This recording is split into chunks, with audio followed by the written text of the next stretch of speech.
We're here at the beautiful TransWorld SURF house with Mr. Mark Healey. This is the new and improved. I'm trying to shake your hand. Nice to see you. I'm trying to blow you off, sorry. Yeah, big timing me on the North Shore. This is the new improved Cotes Cube, so you're the first guest ever on it. So what's improved about it? Just we're on the beach at Rock Piles. Yeah, that's a start. It's better than my office in Carlsbad. Whose house is this, anyways? This isn't yours. Not sure. We bought it. We actually bought it for the week. They call it rentals, but I don't know. We bought it.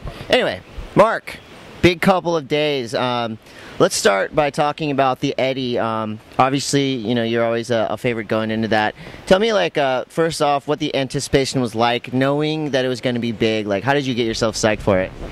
Well, I knew it was going to be big, and there'd be some crazy stuff happening regardless if the eddy was going to go down or not. You know, you can always hope for the eddy, but odds of everything coming together doesn't happen very often. So there's a ton of anticipation, and also everybody saw this storm like 10 days out, and purple blob coming in. It's like black hole Death Star in the middle of the Pacific. So, you know, there's some sleepless nights for sure, and just trying to get everything lined up for whatever it popped up for us. But we got that big session at Waimea the day before, so that was a good warm up for the eddy. For sure. What size board were you riding out there? 9.4. 9.4. And pretty much everybody rides like between 9.0 and like 9.6. There's a lot of guys on like 10.0s and 10.6s even. You know, I don't like riding those boards. It seems like they just give you enough rope to hang yourself. You know, you get into the wave and then it can't fit in the transition. Now, you're out there, you were the only person that went left. You were saying that was kind of a shout out to Marvin Foster? Yeah, I had to give the ode to Marv. You know, he was actually my neighbor when I was growing up over on Wahiva, and I kind of always looked up to him. He was one of the Hawaiian guys who was always nice to my blonde, freckled ass when I was a little kid, and yeah, he's just kind of a hero of mine. So I knew there was no huge sets coming, and it was the final minutes. I had one wave to catch left. I was like, I'm catching a left. Go left. So, you know, when you go right at Waimea, you can pretty much be assured that you're going to come out and you're be in the safety of the channel. What happens when you go left? Where do you end up? Well, it depends how far left you go. You don't want to go too far left. But actually, I kind of like it. You get in a lot faster if you go left.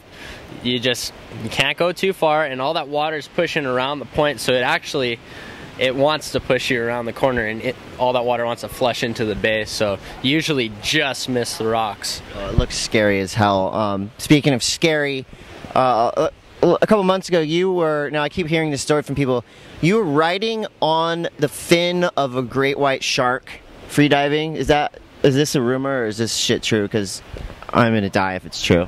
Yeah, it's true. A buddy that I know from spearfishing, this kid Brandon Wallers, we got this opportunity to go and do a National Geographic shoot, kind of help out with it in Guadalupe Island, and there's a ton of white sharks there. You know, there's like that's like a breeding ground, right? Yeah, there's a ton of them. So just kind of hopped in, feel out the situation, how the different ones' personalities were, and started getting closer to them, and then just started grabbing on and getting dragged around.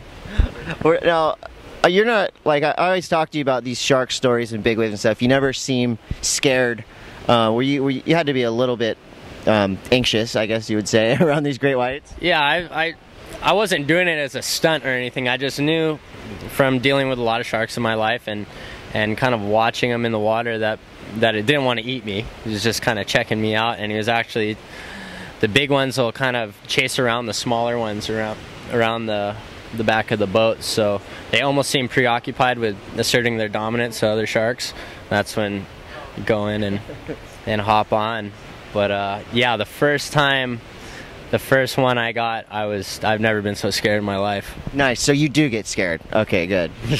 Yeah, because you're out there off the back of the boat, and there's a lot of things going on, but there's definitely a moment where the shark just goes boom and zero ins on you, and you're like, this is it. There's no mistaking that all his focus is on you and is swimming right at you, and there's nothing you can do. If he wants to take you, you're gone. Well, I'm glad he didn't take you, because we have a special award for you. Yeah, we have two things for you right here. We have a TransWorld SURF tourist hat made by New Era. That's custom. I've been trying my whole life to not look like a Holly. Then you give me a hat like there you go. That's gonna help. Yeah, that's by New Era, and this is from our friends at Kicker, and we got this for you as a consolation prize. You didn't win the Eddie, but you won TransWorld Surf's Favorite Waterman Award. And you can look for a lot of good photos of Mark coming out in the next issue of TransWorld Surf. We got some sick ones, so stay tuned for that. Brother, be safe, man. I worry about you, you know?